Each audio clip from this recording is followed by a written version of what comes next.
In a quiet home on Sunset Drive on the night of October 9, 2023, Amanda Williams had just returned from a business trip. She was 42, a mother and a grandmother. She had 2 appointments scheduled for the morning, but she never made it out of the bedroom. She was building a brand, expanding her salon, planning a future with the man she had loved for 6 years. That same night, her fiancé picked up the phone. Not to call family, not even a neighbor, but 911. I guess her dad wanted the message, and she was trying to come out my son. He said she had a knife, and he said he feared for his life. He said it was self-defense. But if that were true, why was she shot 6 times? Before we continue, this is the crime catalog. Stay tuned, and let us know in the comments where you're watching from. We'd love to hear from you. And don't forget to like, share, and subscribe so you never miss any of our upcoming stories. Amanda Williams was born on April 18, 1977, in the heart of Cleveland, Ohio. The third of 4 siblings, raised by a single mother who often juggled 3 jobs just to keep the lights on. Even as a little girl, Amanda stood out, not because she demanded attention, but because of the way she gave it. She was the kind of child who listened when adults spoke, who noticed when her teachers looked tired, who'd braid her little cousin's hair with so much care you'd think she was practicing for something sacred. And in a way, she was. By the time she reached her 20s, Amanda had turned that gentle touch into purpose. She wasn't just styling hair. She was building confidence, healing wounds, holding space. Her clients, mostly women, didn't come to her just for a wash and press. They came because she made them feel whole again. They'd sit in her chair and confess their heartbreaks, whisper their plans, cry about losses they hadn't told anyone else. Amanda had a way of holding silence that made you feel safe. But while she made others feel seen, she often lived behind the curtain of her own strength. She joined the Delta Sigma Theta sorority not to be part of something flashy, but to surround herself with women who believed in sisterhood, service, and resilience. And Amanda embodied all 3. Her days were long, her hands never idle, her spirit somehow never depleted. She raised 2 children, later becoming a grandmother, and still managed to pour herself into others like she had an endless well inside of her. In 2021, she made a bold move. After 25 years in the industry, Amanda opened her own salon, Ella Mode Styles, in University Heights, just outside of downtown Cleveland.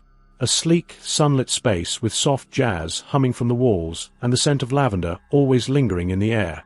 The industry said most salons fold within 18 months. Amanda's didn't. It flourished. Not because of marketing, not because of luck, but because people trusted her. They walked in with brokenness and walked out with their heads higher, hearts lighter. That was her gift. But here's what most never noticed. Amanda rarely sat in that chair herself. She was always the one standing, giving, listening, fixing.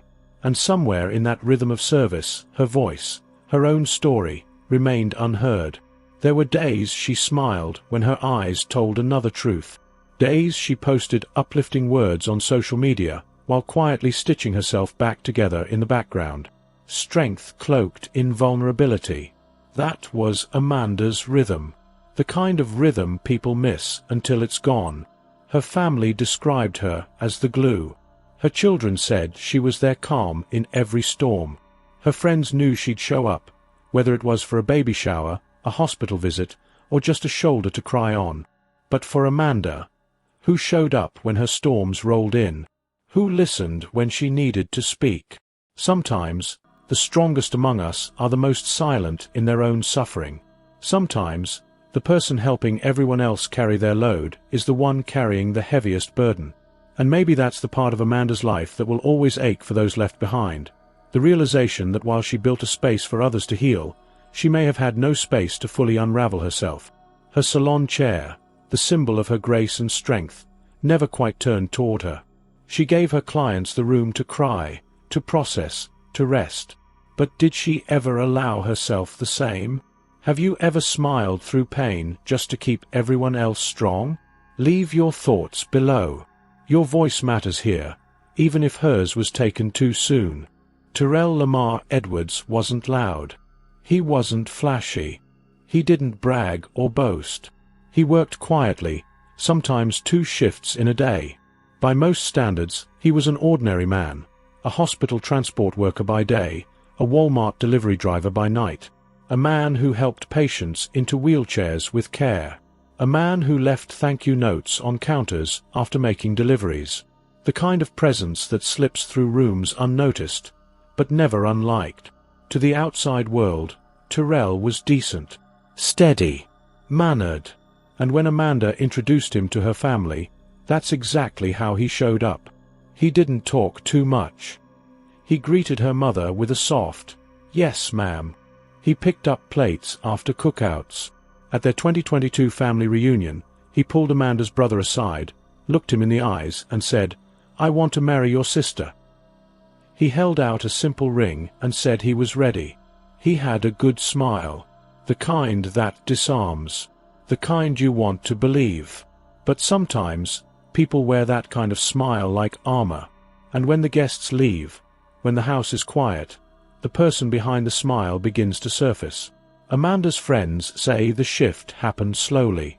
She became less available, more tired. She stopped going to brunch. She skipped girls' trips, even when she could afford them. She started posting vague and haunting captions online. Energy doesn't lie. Protect your peace, even if it means standing alone. Her business was thriving. Her salon chair was always full, but the woman behind it had started dimming. Then came the bruises. In 2019, Terrell was arrested for assault. Amanda told her mother it was a misunderstanding. "We both said things, he pushed me, but it's not like that," she'd said. She wore long sleeves more often, cancelled appointments last minute, told people she was just dealing with stress. She didn't file charges. She didn't tell her kids. But the court record didn't go away, and neither did the fear. In 2020, a different woman, unrelated to Amanda, filed a restraining order against Terrell.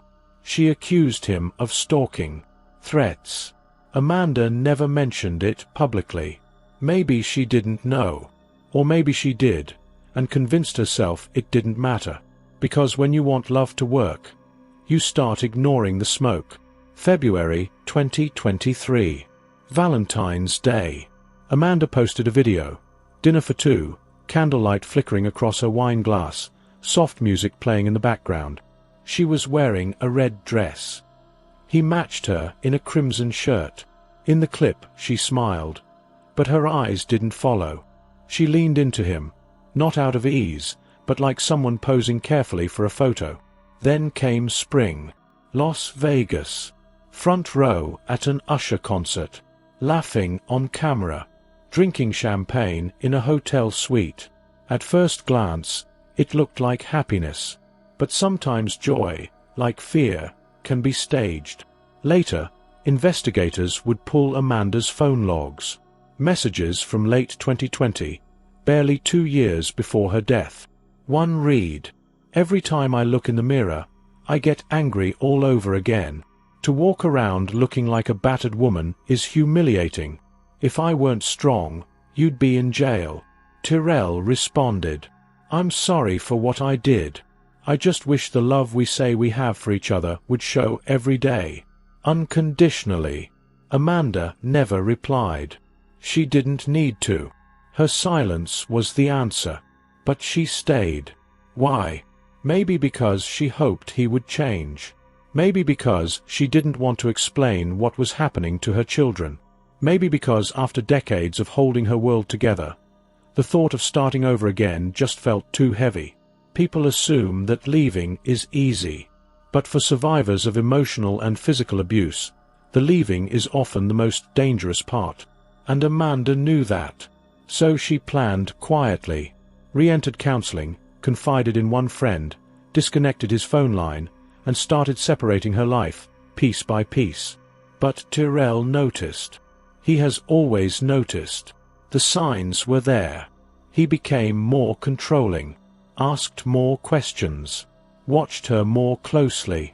And every time Amanda stepped further into her independence, Terrell seemed to close the distance between them again. Not with violence, not at first, but with quiet manipulations. "You're all I got. Why are you trying to make me look crazy? I can't lose you." These aren't threats. Not on the surface. But they're warnings.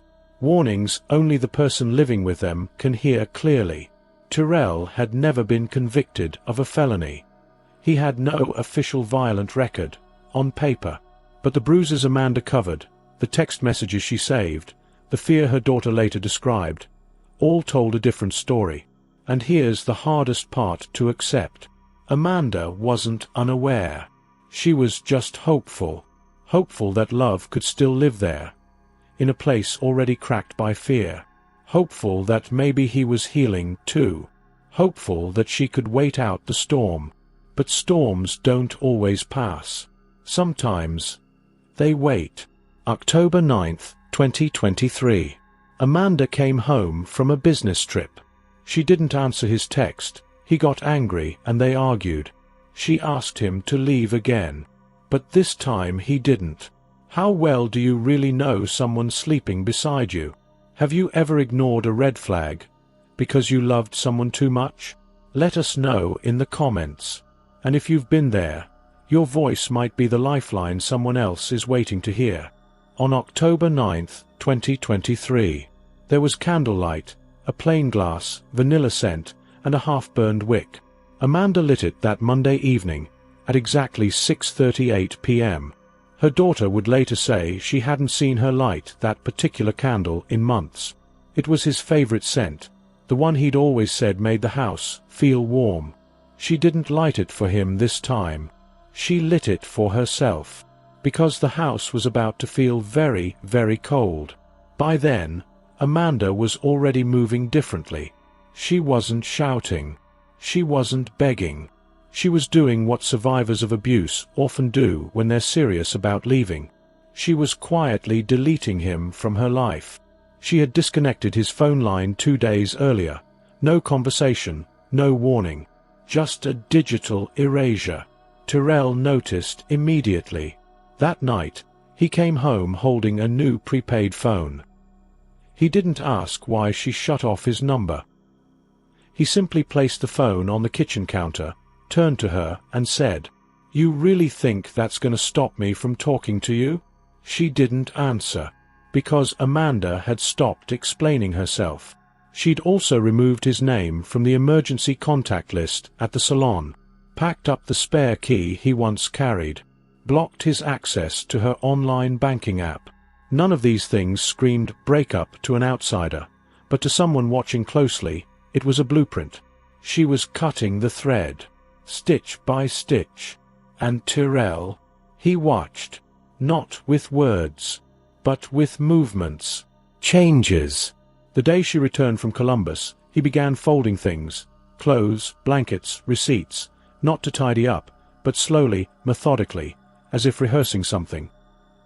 He stood at the foot of her bed for 5 full minutes that night, folding and refolding the same shirt, then slamming the drawer shut before walking out without a word. Amanda's daughter later told investigators, it felt like he was trying to hold something in, like his silence had weight. Earlier that day, Amanda had confided in her best friend from Delta Sigma Theta, told her she was preparing to end things, that she had an exit plan, emotional, financial, physical. But she wasn't naive. She knew the moment she said the words out loud, the danger might find its voice too, because leaving isn't always freedom. Sometimes, it's the trigger.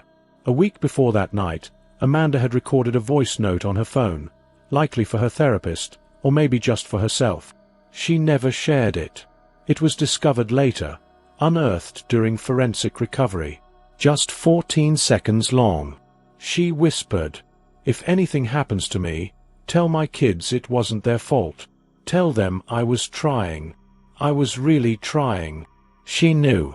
Somewhere inside her, she knew. Her body had lived too long under watchful tension. Her spirit was tired of shape-shifting.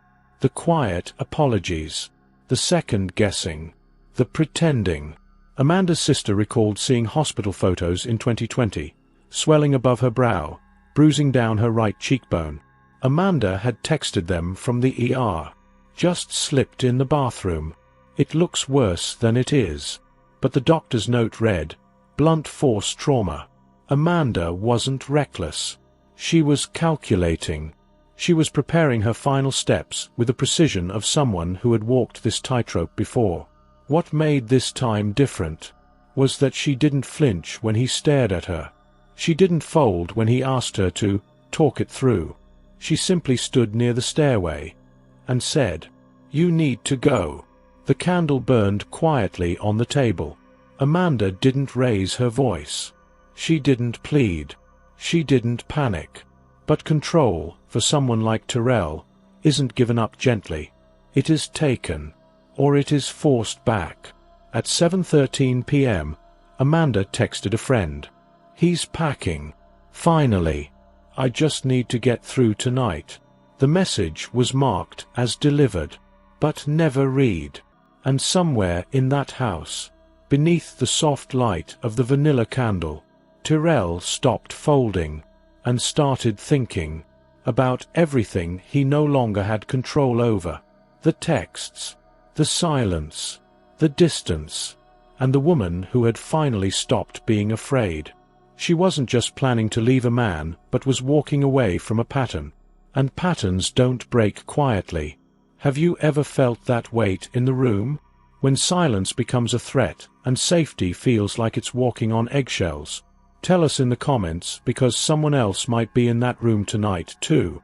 Amanda Williams had just returned from Columbus.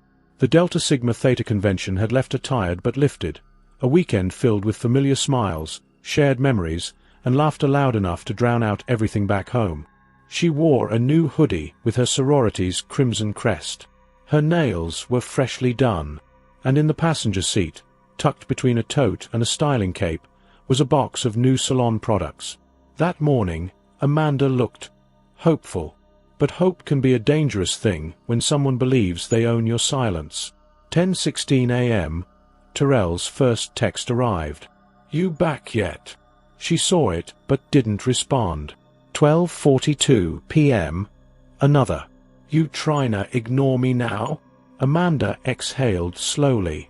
The phone screen dimmed. Her silence wasn't avoidance. It was the sound of a boundary finally standing its ground. She spent the afternoon at a La Mode Styles. Clients filled the chairs. One asked how her weekend went. "Girl," she said, pressing down a flat iron, "I'm clearing space for peace." She meant it. Back home by 6:20 p.m., Amanda's driveway was empty, but his car was parked down the block. Her stomach tightened. Inside, she greeted her granddaughter with a kiss and warmed dinner on the stove. Upstairs, her daughter was bathing her child. The house felt manageable, quiet. Then a knock. Not at the door, but from the hallway. He was already inside. Amanda turned. There he stood, arms crossed, leaning near the stair rail. No yelling, no questions, just presence. Heavy and unmoving. "Terrell, you need to leave," she said quietly. He stepped closer. "I just came to talk." "We already talked," she said. "I live here too." "Not anymore." She didn't scream. She didn't flinch. That kind of strength doesn't come from fearlessness. It comes from exhaustion. Amanda had learned not to match chaos. She met it with calm, because she knew if the room stayed still, she might survive the night. At 8:12 p.m., she texted her best friend. "He's still here. Won't say much. Just staring. I'll call later." She never made that call. Downstairs, Amanda began folding laundry. She lit her favorite vanilla candle, the one she only used on quiet nights. The house smelled like warmth, but her hands were cold. She set her phone on the counter, face down, but kept glancing at the hallway mirror. Not at herself, but behind her, always watching. Sometimes, silence is louder than rage. And that night, the silence was deafening. Upstairs, her daughter, Kayla, was rocking her child to sleep. She later said the house felt off, like the air had thickened. I could feel something wrong, and I didn't know what to do. At 9:47 p.m., a sound, a chair scraped and something fell. Then there was stillness again. Hearing that, her daughter texted, "Mom, you okay?" But there was no reply. He stood, then moved toward the stairs, then paused, turned back and asked, "You think you're better than me now?" She said, "No, I just want peace." "You think walking away is easy?" "No," she replied again. "I'm just done walking in circles." The clock struck 9:52 p.m. Shots were fired, then one scream, then silence. Her daughter clutched her child, locked the bathroom door, dialed 911 with shaking fingers. But by then, Amanda was gone. She was found near the sink, half-folded towel in hand, her phone screen still lit, a candle flickering beside her. The house still, unbearably quiet.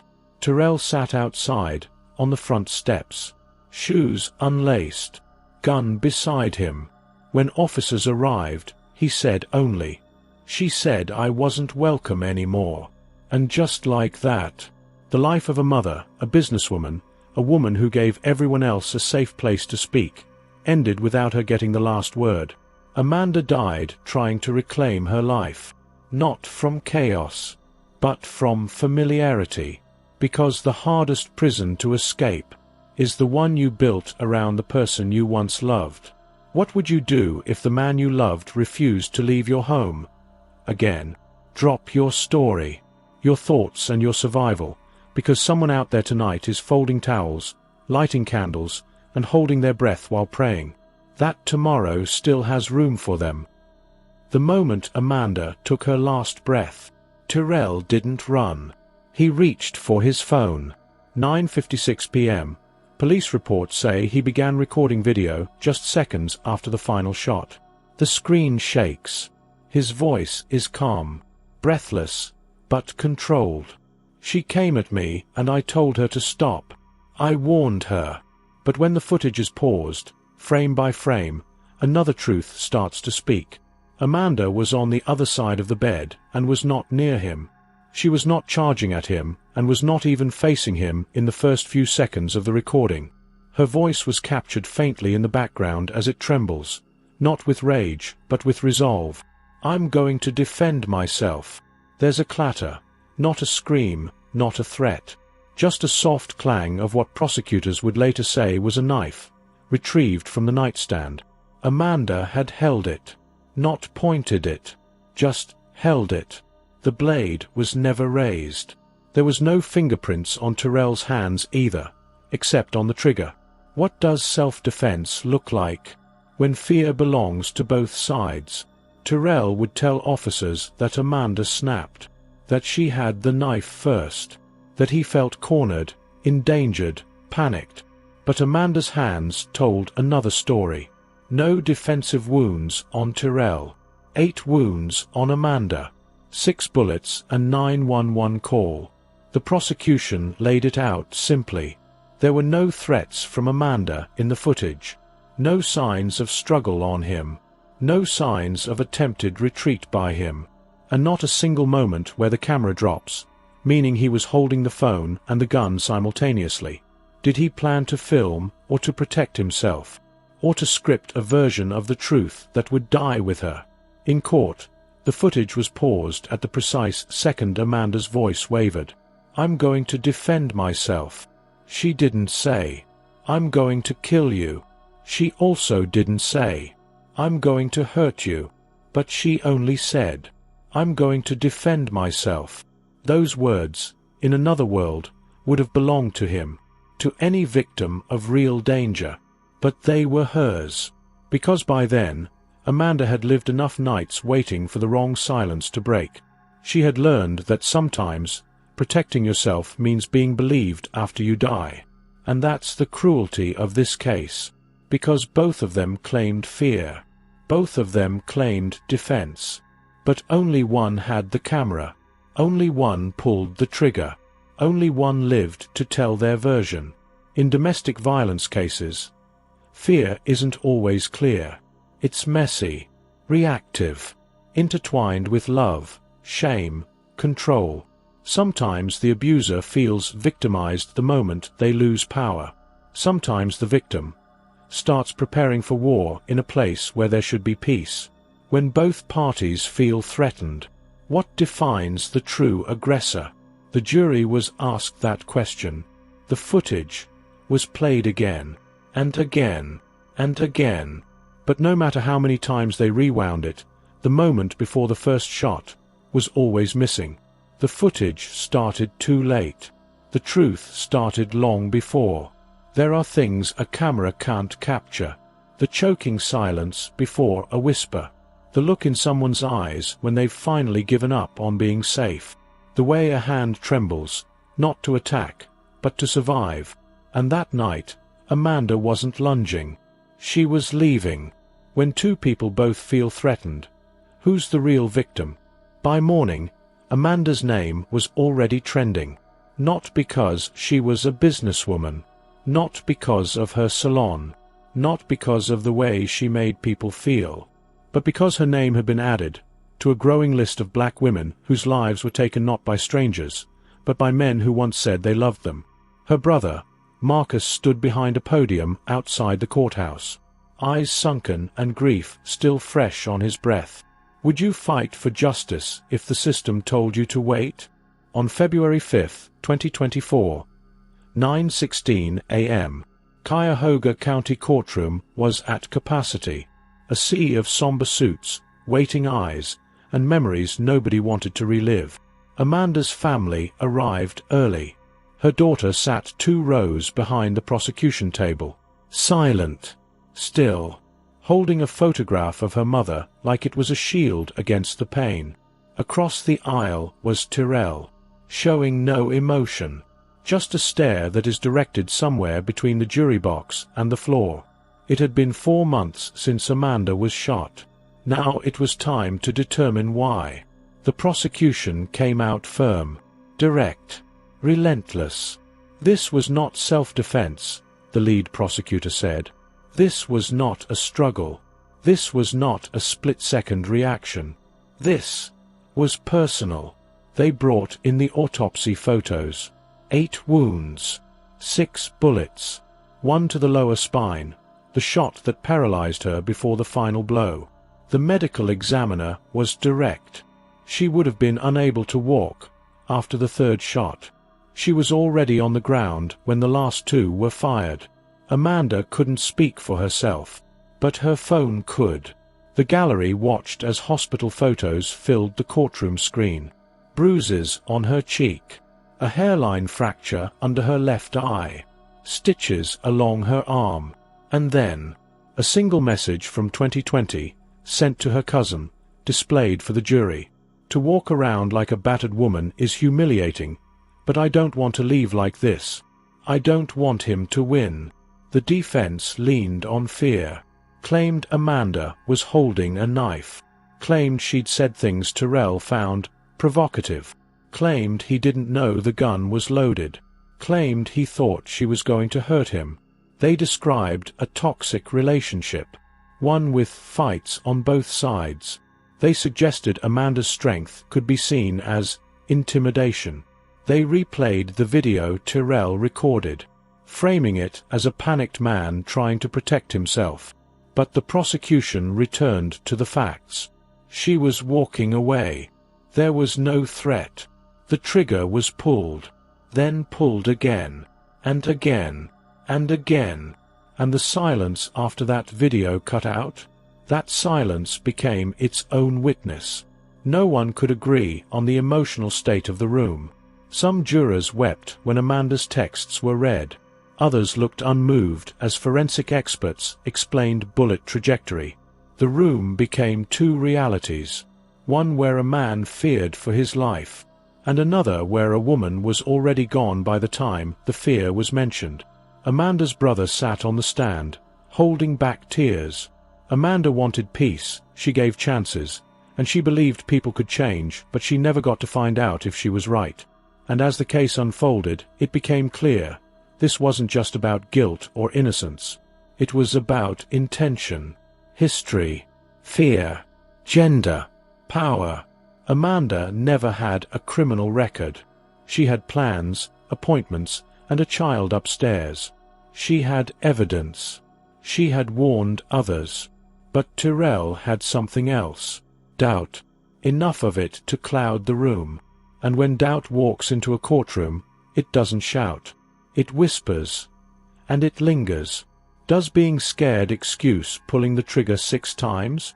If fear is real for both people, whose fear gets to matter more? Drop your thoughts in the comments below. Because when you love someone, and fear them, at the same time, what does justice even look like? On March 18, 2024, 4:37 p.m., a cold Tuesday in Cleveland, the courtroom was silent. Not the kind of silence that asks for peace. The kind that waits for justice. Amanda's mother sat in the front row, fingers clenched around a folded tissue. Her lips barely moved, but if you were close enough, you might have heard her whisper, "Please, please." Across the room, Tyrell stood still, steady, and expressionless, like a man who had already rehearsed this moment in his mind 100 times. The clerk read the verdicts, one by one. On the charge of aggravated murder. Not guilty. There was a tremor across the room, but the silence stayed, broken only by the second sentence. On the charge of murder in the 2nd degree. Guilty. Count 2. Murder in the 2nd degree. Guilty. Felonious assault. Guilty. Domestic violence. Guilty. Amanda's daughter covered her mouth. Her brother's head dropped. Marcus, the older cousin, sat up taller, like the weight of grief had shifted just enough to breathe. When the judge finally spoke, the words were final. Life imprisonment with the possibility of parole. After 24 years. There was no cheering, no applause, because no sentence, no number, could bring Amanda back. Some say justice is blind. Others say it wears the face of whoever is left to bury the dead. But in that courtroom, justice wore a child's grief, a mother's sorrow, and a community's exhaustion. What's the price of a life taken too soon? Is it 24 years? Is it parole someday in middle age? Is it enough that her children will visit her grave every birthday, while he counts down years from a prison cell? Was this enough for Amanda? Is 24 years ever enough for a stolen life? Drop your thoughts in the comments, because sometimes justice doesn't look like balance.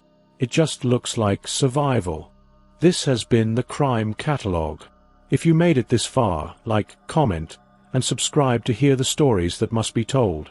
And most importantly, share this video and thank you for watching.